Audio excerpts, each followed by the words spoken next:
طلع البدر علينا من ثنيات الوداع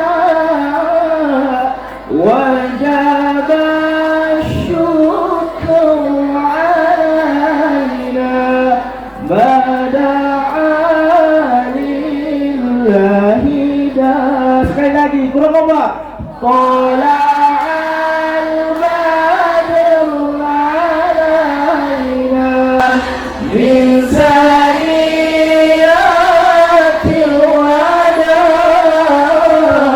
وجب الشكر علينا ما دعا لله داع. اللهم صل وسلم وبارك على سيدنا محمد نبيك الكريم سيدنا ومولانا حبيبنا محمد صلى الله عليه وسلم. Yang sama kita muliakan ayahanda Ketua Yayasan Zakiun Najah beserta ibunda tercinta. Yang sama kita muliakan Gus. Gus ini bukan Agus ya. Gus ini kalau di bahasa Jawa santrinya itu anak kiai. Jadi anak ayahanda panggilannya Gus. Makanya ada warkop depan tuh Gus Reka. Jadi anak ayahanda. Di Gus Muhammad Zaki Siregar selaku pimpinan. Masya Allah, tabarakallah, Pondok Pesantren Zakiun Najah. Yang sama kita muliakan Abangda Ketua Umum Igal Zannah. Yang sama kita muliakan para ayah-ayahku, kalau guru-guru pulang, dan ibunda-ibundaku, dan para abangda-abangda, kakanda, adinda alumni, dan terlebih khusus kepada para adinda santri dan santriwati yang insya Allah malam ini abang yakin kalian semua insya Allah tak hanya yang berceramah dua orang ini yang dapat memotivasi kalian, tapi mulai dari protokol tadi itu alumni Zakiun Najah sampai akhirnya nanti penutup itu menjadi motivasi bagi kalian.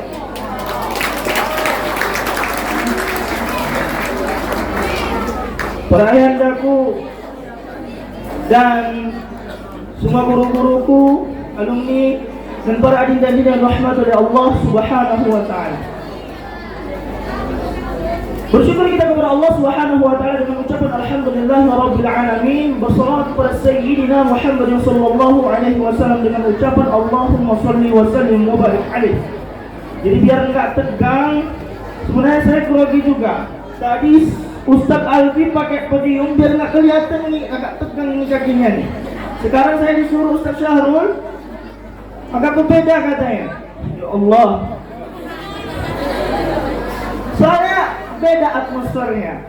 Jadi kalau di luar mungkin lumayan lah, agak bebas berbicara Pak. Jadi ada tabib di sini, tabib saya, Masya Allah, tabib kita semua ya, Ustaz Bambang. Ya. Jadi ini rahmatil Allah Subhanahu wa taala biar nggak tegang. Mari sama-sama kita bersalawat terlebih dahulu. Mudah-mudahan dengan salawat kita malam hari ini, apalagi tadi hujan, insya Allah kita akan mendapatkan syafaat yaumil akhir nantinya. Amin, amin ya rabbal alamin. Sama-sama ya. Tala'al badru alaina min saniyatil wada' wajaba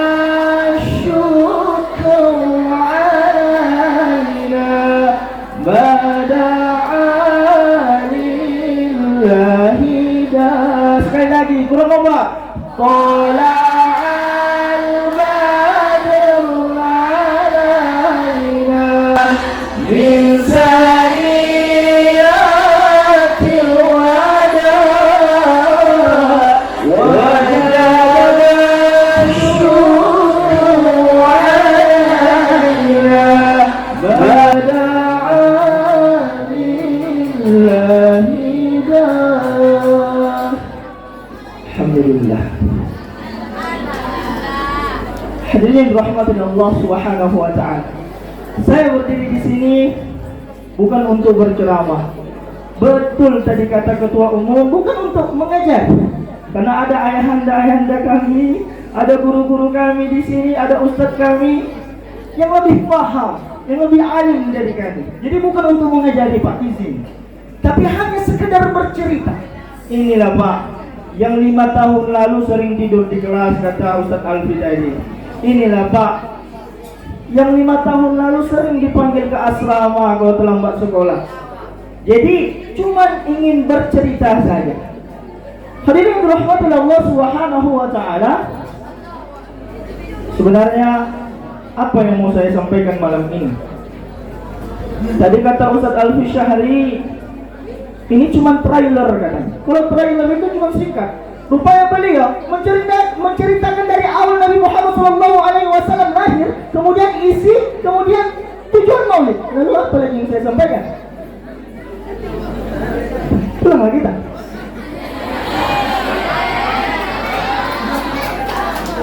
Hadirin yang dirahmati Allah Subhanahu wa taala. Coba sedikit aja. Tadi dikasih waktu 15 menit. Saya bilang kalau terakhir tambahan sedikit. Nah, kan? Jadi agak mungkin sekitarnya selesai jam 2 lah. Enggak lah. Sedikit aja. Karena pembagian hadiah santri putri. Insyaallah. Hadirin yang dirahmati Allah Subhanahu wa taala, berbicara tentang maulid sudah dijelaskan oleh ustaz yang pertama tadi. Luar biasa. Dari berbagai referensi kitab, pengarang dan sebagainya. Masya Allah alim kan? Jadi salah kalau beliau tadi katakan kajian terakhir ini bagus, ini salah itu. Tidak sebenarnya. Karena yang mengatakan tidak lebih alim daripada yang menyatakan. Hadirin yang dirahmati Allah Subhanahu wa taala.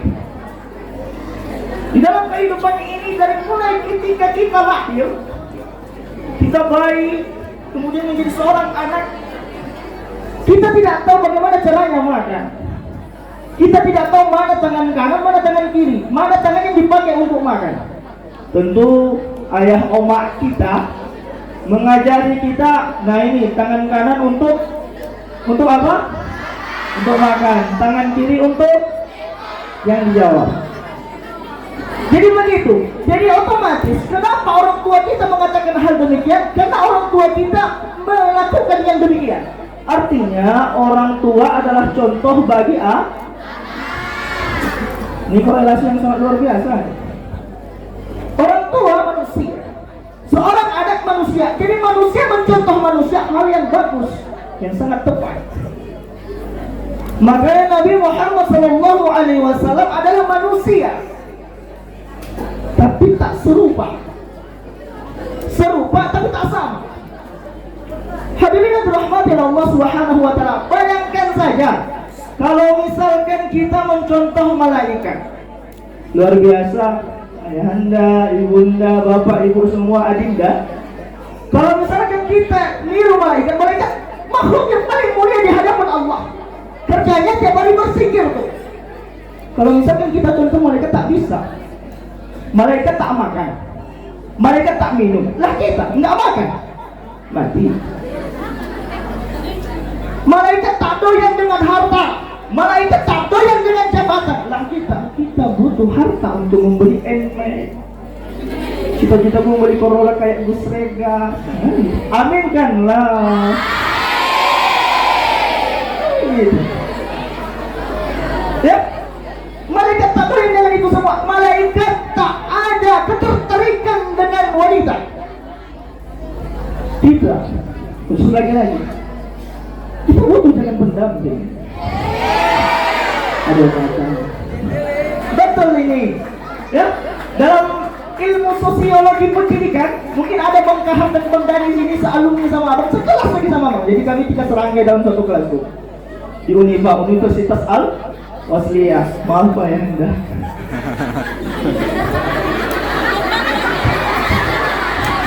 Kalau misalkan ada universitas ada peluang, mungkin saya juga masuk ke situ. Jadi saya di antara keduanya. Wallahu bainahuma. Sama saya.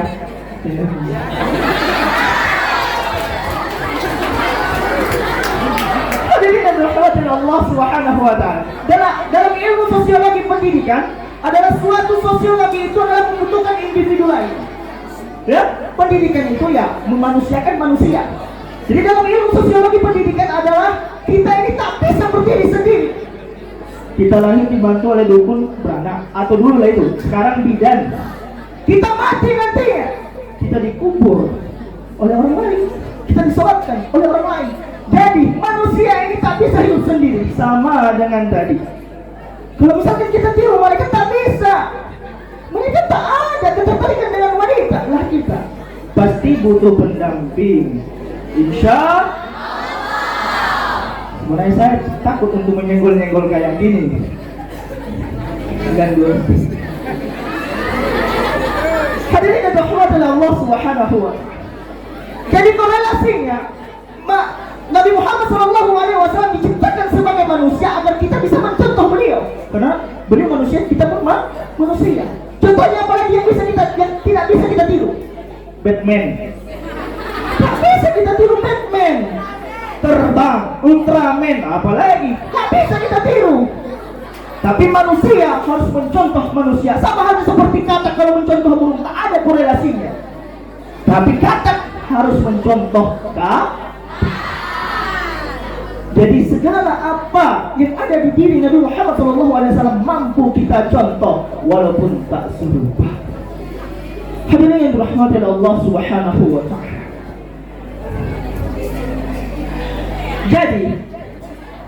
Jadi akan lupa saya materi saya kan. Jadi Nabi Muhammad SAW adalah suri tauladan yang baik. Kita mengingat kepada tema tadi, meneladani akhlak Rasulullah SAW sebagai landasan meraih prestasi. Hadirin yang dirahmati oleh Allah Subhanahu wa ta'ala. Insyaallah ada 3 poin yang akan saya sampaikan pada malam yang sangat berbahagia ini. Yang insyaallah sebenarnya saya untuk susun materi ini tadi susah kali. Kenapa? Karena madhumnya beda, yang mendengarnya beda Pak. Ada santri, ada bapak, ada alumni. Macam mana mau korelasikan yang 3 poin ini? Kalau misalkan tadi satu madhumnya semua santri bisa, kan begitu. Jadi mudah-mudahan insya Allah ketika kita mengaplikasikan 3 yang akan saya sampaikan ini, maka tema kita akan meraih landasan meraih prestasi ini. Insya Allah kita akan bisa mencapai. Yang pertama, sabar. Kokoh. Rasulullah SAW adalah seorang manusia yang sangat baik. Ahsan, akhlaknya sangat di atas rata-rata. Tak ada yang mampu menandingi. Rasulullah SAW sejak kecil, ya, bahkan sejak dalam kandungan ibunya ditinggalkan oleh ayahnya, dicoba tuh, diuji tuh sama Allah. Kemudian disusul oleh bundanya, kemudian disusul oleh kakeknya, kemudian disusul oleh pamannya. Luar biasa. Dia seorang nabi. Bahkan belum diciptakannya Nabi Adam, Nur Muhammad sudah diciptakan. Luar biasa. Ini yang dirahmati Allah Subhanahu wa ta'ala. Seorang yang sangat mulia, dijamin masuk surga. Tapi cobaannya luar biasa. Kapan Rasulullah SAW diakui sebagai seorang hamba oleh Allah? Kapan? Ketika peristiwa Isra wal Mi'raj. Apa dalilnya? A'udzu billahi minasyaitonir rajim. Subhanalladzi asra bi'abdihi. Lanjutkan. Maha benar Allah, subhanallah, yang telah menjalankan asra bi'abdihi, hambanya. Kira-kira siapa yang Allah jalankan tengah malam gulita menuju Masjidil Aqsa? Siapa? Menuju Suratul Muntaha nanti. Siapa yang melaksanakan Isra wal Mi'raj itu siapa? Nabi Muhammad SAW. Allah akui maha benar Allah yang menjalankan bi'abdihi, hambanya. Kapan peristiwa Isra wal Mi'raj terjadi? Ketika Rasulullah SAW sudah ditempa, ketika Rasulullah SAW sudah diuji kesabarannya, ketika Rasulullah SAW telah bertangis air mata ditinggal oleh istri dan pamannya. Luar biasa. Allah Subhanahu wa ta'ala. Jadi pada tahun itu namanya Amul Huzni. namanya tahun kesedihan. Kenapa? Karena Rasulullah SAW ditinggal oleh istri yang sangat dicintainya, Khadijatul Kubra. Luar biasa. Sedikit kisah. Ketika Rasulullah SAW menerima wahyu pertama di wahyu, Rasulullah SAW ketika pulang ke rumah, dia menggigil, ketakutan, ini siapa ini orang ini? Besar tinggi. Itu malaikat Jibril itu, luar biasa. Lalu apa yang terjadi? Khadijatul Kubra merangkul beliau. Khadijatul Kubra menghibur beliau, bahkan menanyakan kepada sepupunya Waraqah bin Naufal, kenapa yang terjadi? Kata Waraqah, ini adalah dia seorang nabi. Jadi di saat Rasulullah SAW bersedih, di saat Rasulullah SAW berduka, ketika Rasulullah SAW mendapatkan ujian, ada Khadijatul Kubra yang menemaninya. Makanya kan Aisyah tuh cemburu tuh. Makanya Aisyah cemburu tuh. Aisyah banyak pun cemburu tuh. Namanya anak-anak kan. Jadi ketika Rasulullah SAW membandingkan Khadijatul Kubra dengan istri yang lain, kenapa kata Aisyah? Kenapa harus Khadijah? Tak tahu kau Aisyah, ketika semua wanita kafir menjauhiku, namun Khadijah lah yang menemani aku. Ketika semua wanita kafir mengkhianatiku, namun Khadijah lah yang setia terhadapku. Makanya beruntung yang punya nama Khadijah.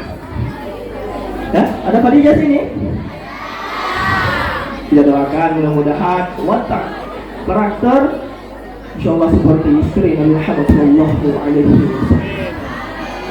Begitu. Jadi kemana enggak Rasulullah SAW bersedih? Seseorang yang mengorbankan segala harta, jiwa dan raganya untuk dakwah Nabi Muhammad SAW. Bahkan suatu ketika Khadijatul Kubra mengatakan terhadap beliau, ya Muhammad, ya Nabi Allah, ya kekasih Allah, apabila engkau membutuhkan titian untuk menjalankan dakwahmu ini, aku siap menjadi titianmu. Amin. Allahu Akbar. Luar biasa.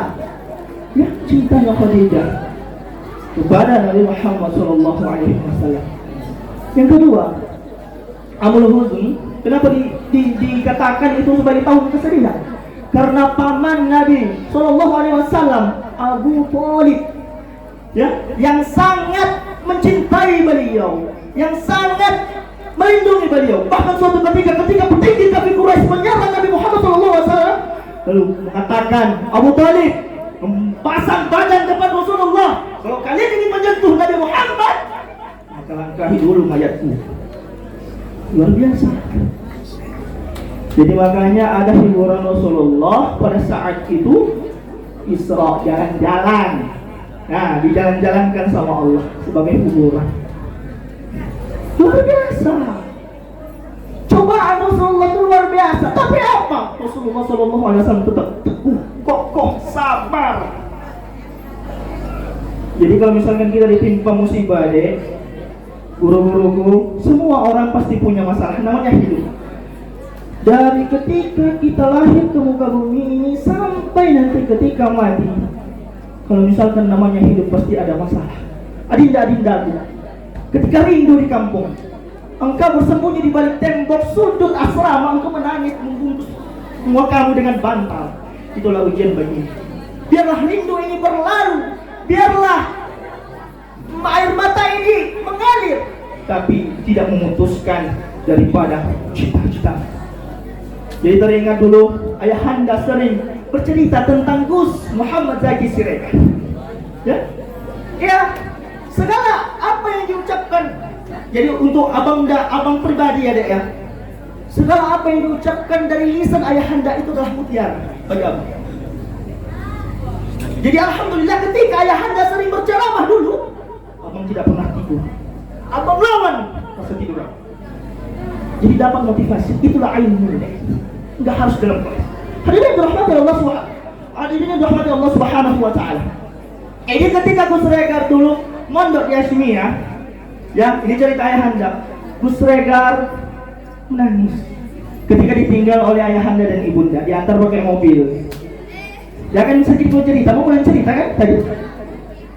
Tapi apa? Gus Regar mengatakan, walaupun air mata ini mengalir, walaupun rindu ini menggebu-gebu, tapi tak memutuskan cita-citaku. Harusnya kayak gitu kita semua. Kemudian yang dirahmati Allah Subhanahu wa taala. Poin yang kedua adalah yang pertama tadi sabar dengan segala cobaannya.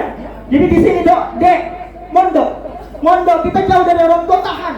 Insya Allah nanti kita pulang ke kampung akan membuat nangis orang tua kita karena prestasi kita. Ya, insya Allah ya, insya Allah semangat. Yang kedua adalah ibadah. Rasulullah SAW adalah seorang abid ahlul ibadah.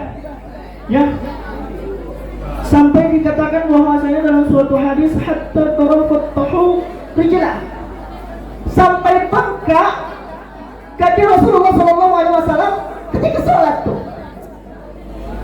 Ya, sampai bengkak. Kenapa? Karena keseringan sholat. Bahkan ibadah sunnah, contohnya sholat duha, sholat tahajud, sholat witir itu diwajibkan di beliau. Saya mengajak semuanya, ayahanda yang saya muliakan, semuanya guru-guru saya dan adinda semuanya. Rasulullah SAW seorang nabi. Rasulullah SAW seorang kekasih Allah. Rasulullah SAW seorang yang sudah dijamin masuk surga. Tapi luar biasa beliau, luar biasa ibadah beliau. Kenapa kita yang tidak sahabat Nabi, yang tidak dimuliakan Allah dalam ayat suci Al-Quran, apakah ada dalam ayat suci Al-Quran yang mengatasnamakan kemuliaan atas diri kita? Tidak. Lalu kenapa ibadah kita lebih kendor daripada Nabi Muhammad SAW? Kenapa? Ini yang harus diintrospeksi. Kalau Rasulullah SAW yang sudah dijamin masuk surga, begitu ibadahnya luar biasa. Lalu kenapa kita yang belum dijamin masuk surga? Kendor ibadah kita. Apa yang terjadi dalam diri kita? Ada yang salah. Jadi adik-adikku semuanya, kalau dibangunin subuh jangan merengkel. Jangan merengkel, jangan tunggu siram air. Karena kebetulan dulu kami sudah berpengalaman kalau Gustaki ke belakang itu Isnin, Wahid, Isnin, Selasa. Nah, itu kan pasti kami bantu tahu itu. Kalau udah kayak gitu hitungannya, habislah. Cepetan datang kaulah.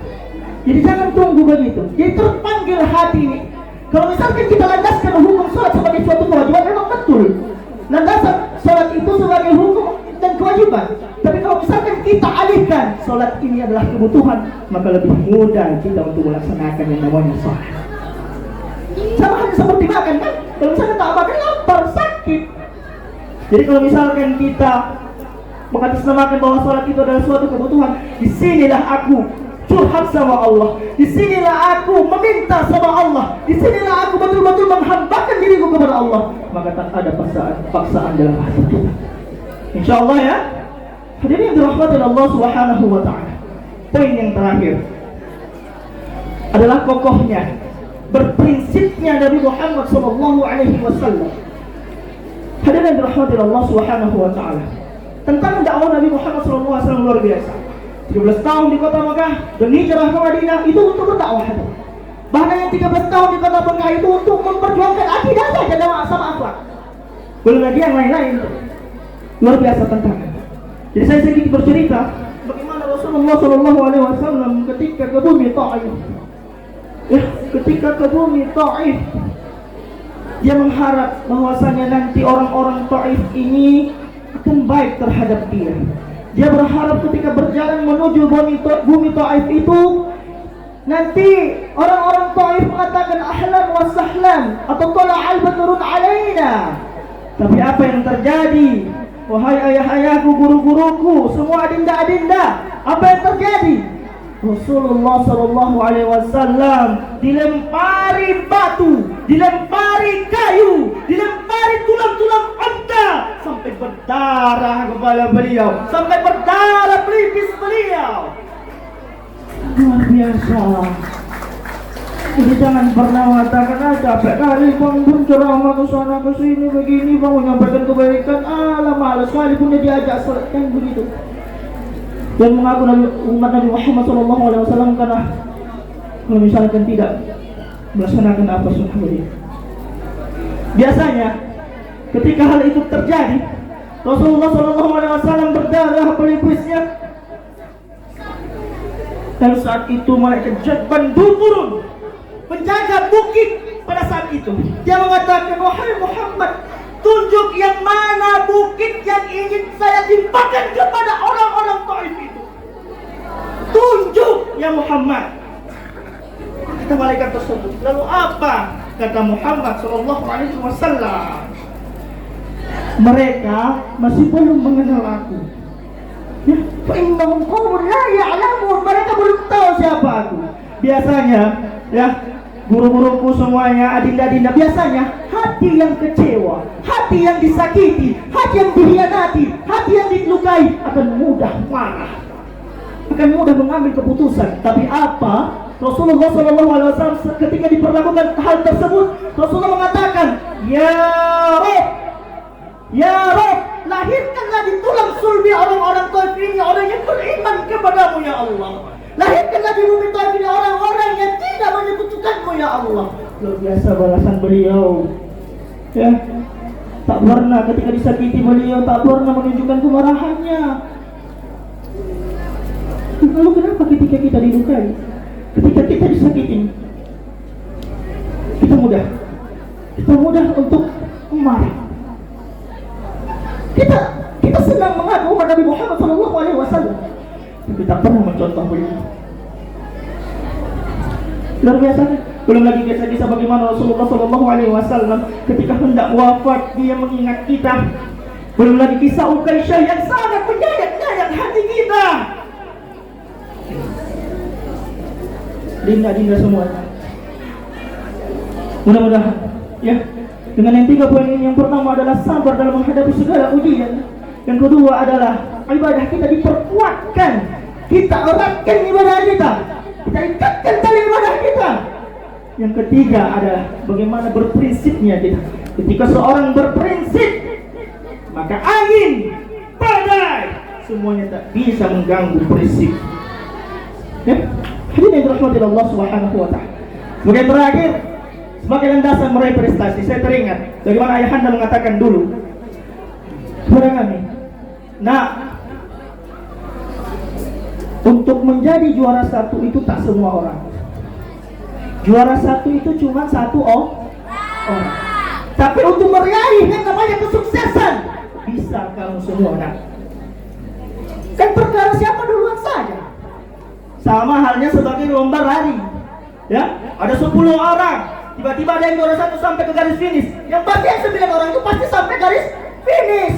Jadi intinya, kalau misalkan tak juara 1 di antara adinda-adindaku semuanya, jangan pernah merasa putus asa, jangan pernah merasa kecewa, karena segala kesuksesan itu milik hak segala bangsa. Ya, segala manusia bisa mencapai kesuksesan. Perkara siapa atau duluan itu tak ada masalah. Walaupun yang terakhir kita intinya kita sukses. Amin, amin ya rabbal alamin.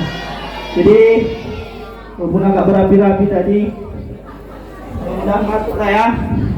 Masuk ya.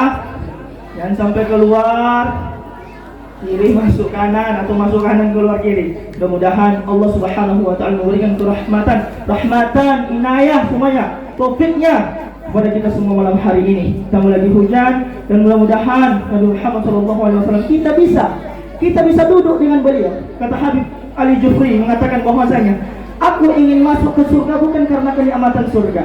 Aku ingin masuk ke surga bukan karena sifatnya yang indah surga, tapi aku ingin masuk ke surga karena aku ingin duduk bersama kekasih Allah Rasulullah SAW. Mudah-mudahan kita semua yang hadir, bahkan teman-teman kita alumni yang masih belum sempat hadir, mudah-mudahan didudukkan bersama Rasulullah SAW. Amin, amin ya rabbal alamin. Demikian yang bisa saya sampaikan. Kurang lebih mohon dimaafkan kalau ada kata-kata yang salah. Saya minta maaf kepada ayahanda, guru-guru saya semuanya, dan adik-adiknya semua, dan kepada Allah saya mohon ampun. Wabillahi hidayah wa taufiq. Wassalamualaikum warahmatullahi wabarakatuh.